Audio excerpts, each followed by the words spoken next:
Mon SaaS me ruine. Il me ruine à la place de m'enrichir.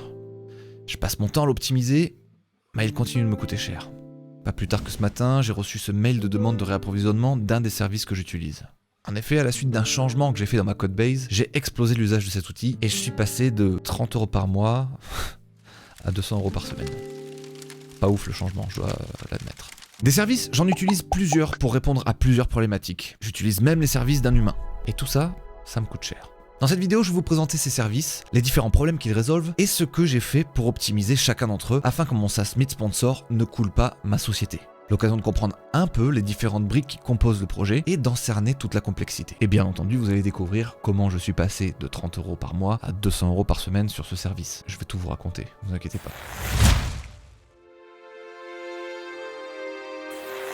Meet Sponsor, c'est une plateforme révolutionnaire qui permet aux youtubeurs et aux sponsors de se retrouver efficacement. Pour un youtubeur, ça permet de trouver des sponsors cohérents avec leur niche et leur audience, et pour les sponsors, ça permet de trouver des youtubeurs qualifiés et pertinents pour parler d'eux. En tant que youtubeur, vous pouvez découvrir de nouvelles marques en regardant par exemple avec quelle autre marque vos collègues et rivaux travaillent. Il y a forcément dans leur liste de sponsors certains que vous ne connaissez pas et qui pourraient complètement matcher avec votre ligne éditoriale.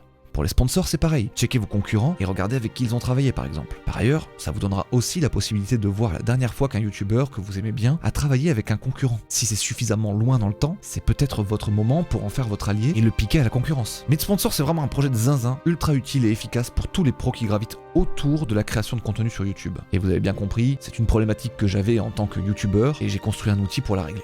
Classique. Maintenant, construire cet outil n'a pas été de tout repos et j'ai dû utiliser pas mal de services externes pour y arriver. Laissez-moi vous les décrire et vous donner leur prix ainsi que les quelques optimisations que j'ai faites pour réduire tout ça.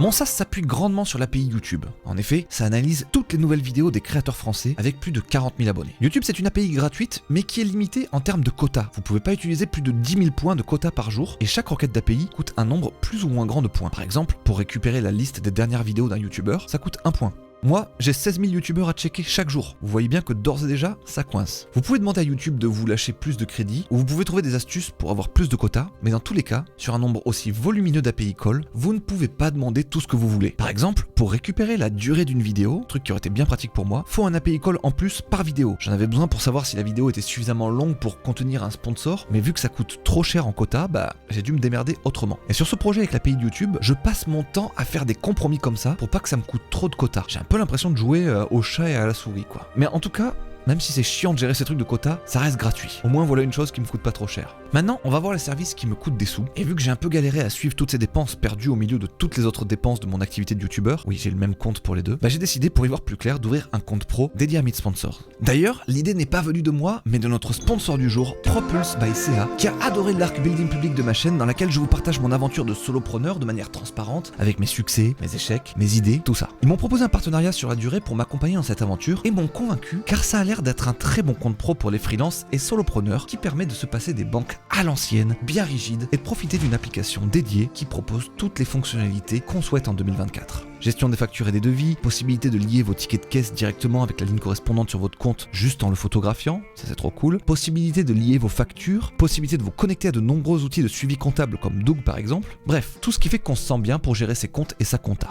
Avec 10 ans de freelancing dans les pattes, j'en ai essayé pas mal des comptes en banque, et même si ça prend un peu de temps de voir si c'est 100% aligné avec vos besoins, j'ai l'impression que pour l'instant, Propulse by CA coche toutes les cases dont j'ai besoin et le tout depuis une interface plaisante et rapide. Si vous voulez l'essayer de votre côté, la création de compte se fait en littéralement 5 minutes et votre premier mois est gratuit via le lien dans la description. Ça coûte rien d'essayer et vous pourriez être agréablement surpris par la qualité de l'outil. De mon côté, j'ai hâte de voir dans quelques mois les entrées et les dépenses de Meet Sponsor pour pouvoir optimiser précisément tous les coûts du projet. Ceci étant dit, voyons maintenant les services payants que j'utilise.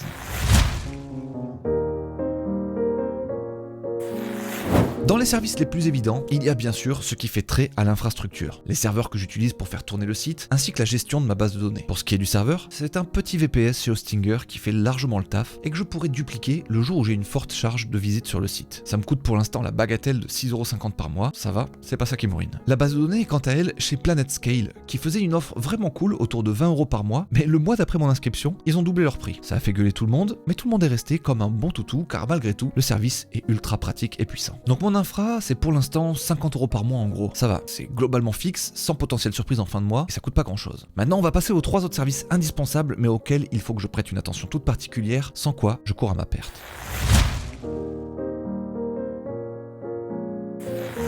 Quand je vous disais que j'analyse toutes les nouvelles vidéos qui sortent sur YouTube à la recherche de nouveaux sponsors, je ne le fais pas à la main derrière mon écran. Non, vous vous doutez bien que c'est automatisé, c'est des IA qui s'occupent de ça pour moi. Et qui dit IA, dit en premier lieu ChatGPT. Quand je faisais mes tests à petite échelle sur une centaine de youtubeurs, j'utilisais ChatGPT 4 en mode API et je me délectais de la précision de ses résultats. Quel bonheur. Les coûts m'avaient l'air à peu près ok, sauf qu'un jour, j'ai fait tourner tout ça sur mes 16 000 youtubeurs et là, j'ai eu un de ces pics de prix dans le dashboard de l'API qui m'a bien fait suer du cul, les amis. Surtout que là, je ne fais mon système qu'avec les youtubeurs français. Mais quand je vais ouvrir aux américains et aux espagnols, ça va multiplier par 100 toutes ces opérations. Alors, je n'aurais même plus assez d'argent pour creuser ma propre tombe si je faisais rien et que j'utilisais toujours ChatGPT 4 avec autant de personnes. C'est pas viable. J'ai donc commencé à rétrograder et utiliser ChatGPT 3.5 qui est 100 fois moins cher que son petit frère. Maintenant, il est aussi 10 fois plus stupide et le nombre de faux positifs qui me remonte est hallucinant. Donc je me retrouve avec une base de données complètement vérolée par les bêtises qu'il me trouve. J'ai donc créé une version hybride avec ChatGPT 3.5 qui check un énorme volume de vidéos à très bas prix, mais avec en plus une vérification de ce qu'il trouve par ChatGPT 4. Avec cette double vérif GPT-3 GPT-4, je réduis grandement la charge de travail de GPT-4, donc son coût. Et j'élimine les faux positifs de GPT-3. C'est pas idéal, mais je conserve des coûts autour d'une 50aine d'euros par mois avec ce système, que pour le YouTube Game français. Faudra au moins multiplier tout ça par 10 quand j'aurai le YouTube World, je pense. Maintenant, avec l'arrivée de Llama 3 et mon passage à Underscore, où j'ai appris beaucoup de choses à son sujet, j'ai eu l'idée de revoir une nouvelle fois mon algo pour éliminer les faux positifs. C'est vrai qu'actuellement, ChatGPT me dit que beaucoup de vidéos ne sont pas sponsorisées alors qu'elles le sont. Crétin, va.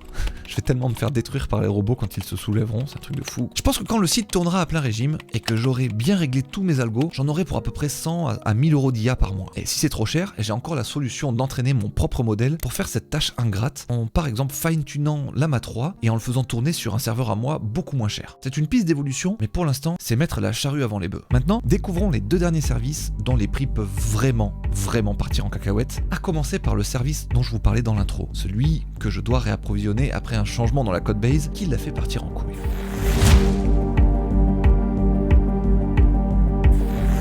Une fois que l'IA a trouvé un nom de sponsor associé à une vidéo, il faut que je vérifie si cette compagnie existe. Si je l'ai déjà dans ma base de données, alors la vidéo est liée à ce sponsor et c'est bon, on peut passer à autre chose. Si je n'ai pas encore ce nom et cette compagnie dans ma base de données, je commence tout un travail de vérification. Pour savoir si un nom correspond à une compagnie, je m'appuie sur le site Crunchbase qui rassemble un immense nombre de boîtes avec des informations précises sur chacune d'entre elles. J'entre donc le nom dans la barre de recherche là-haut là, et si je trouve des boîtes correspondantes dans les résultats, alors je valide que ce sponsor existe bien, je récupère quelques infos sur la compagnie et je sauvegarde cette nouvelle fiche de sponsor dans ma base de données. Bon, vous vous doutez bien que tout ça, je ne le fais pas à la main à chaque fois. J'utilise des solutions de scrapping automatique où tout ce que je vous ai montré avec la recherche et les résultats, etc., tout ça je le fais complètement automatiquement. Le code lance un navigateur, il rentre lui-même les infos, il clique, il tape avec le clavier, bref, il utilise l'interface comme si c'était un humain. Vous pourriez me dire, mais Benjamin, pourquoi tu n'utilises pas directement l'API de Crunchbase? Apparemment c'est vrai, il y a une API. Je vous mens pas, ça m'aurait bien arrangé en effet, mais son accès coûte quelque chose comme plusieurs milliers d'euros par mois, ce qui était hors de question pour un SaaS en début de vie. Je devais donc passer par cette solution un peu débile de scrapping, seulement Crunchbase est protégé contre le scrapping.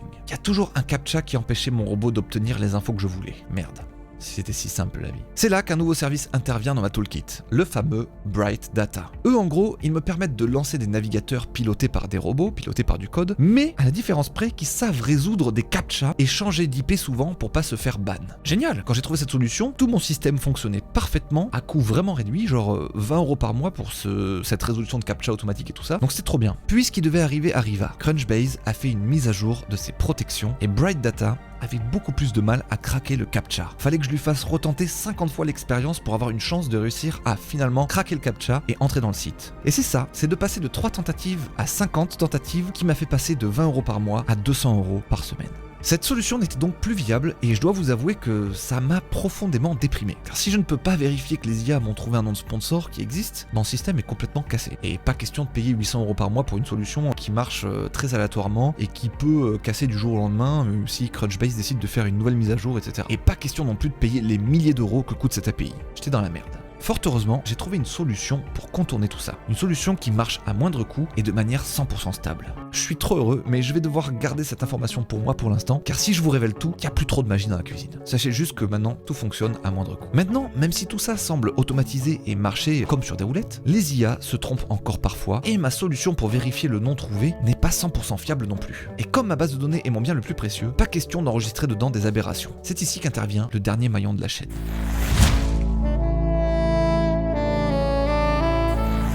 En toute fin de chaîne, il y a un humain. Oui, mon frère. Contre quelques centaines d'euros par mois, il confirme qu'un sponsor trouvé dans une vidéo est bien un vrai sponsor et s'assure que les informations qu'on a à son sujet sont les bonnes. Ici, l'optimisation est simple et consiste à lui fabriquer des outils sur mesure sur le site pour qu'il puisse faire son boulot de la manière la plus efficace possible. On est donc en échange permanent, genre ça serait pratique qu'ici j'ai un bouton pour voir le site du sponsor en un clic au lieu de 3. Ça serait bien que je puisse supprimer des youtubeurs qui ne font que polluer la plateforme. Ça serait bien aussi que j'ai moins de clics à faire ici et là, etc. Bref, on a grandement amélioré son confort de travail depuis le début du projet.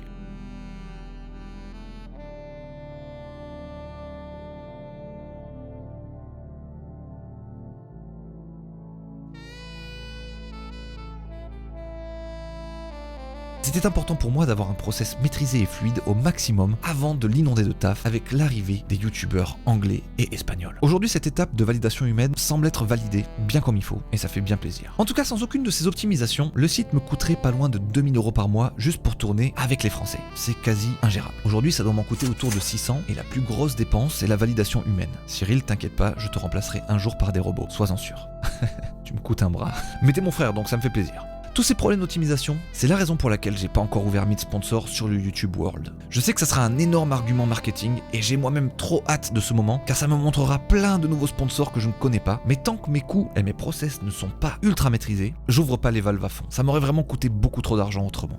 Là, l'argent que je crame, c'est pas trop grave. De manière un peu humoristique, je fais passer ça pour une catastrophe, que je suis dans la merde, que je suis ruiné. Mais en vrai, ça va, les coûts sont maîtrisés et je m'approche chaque jour un peu plus de l'algo ultime et économe. Mon projet est complexe et sa vraie valeur est la qualité de la base de données. Plus je le laisse tourner sur le long terme, plus les données se précisent et prennent de la valeur. C'est pas grave si je n'ai pas encore beaucoup de clients, tôt ou tard, je trouverai bien la méthode parfaite pour valoriser cette donnée et en attendant, je suis prêt à brûler un peu de cash. Les sponsors et votre soutien sur mes vidéos m'aident justement à ça sans trop de problèmes et sans paniquer. C'est une chance que j'ai et je vous en suis vraiment très reconnaissant. Maintenant ça sert à rien non plus de traîner, donc l'ouverture internationale c'est pour bientôt. Ça va être ultra cool, j'ai vraiment hâte, la valeur perçue du projet va vraiment exploser. Merci d'avoir suivi tout ça, j'espère que ça vous a plu de faire ce petit tour du propriétaire et de comprendre un peu mieux comment fonctionne Meet Sponsor dans les coulisses. C'était Benjamin Code, ciao.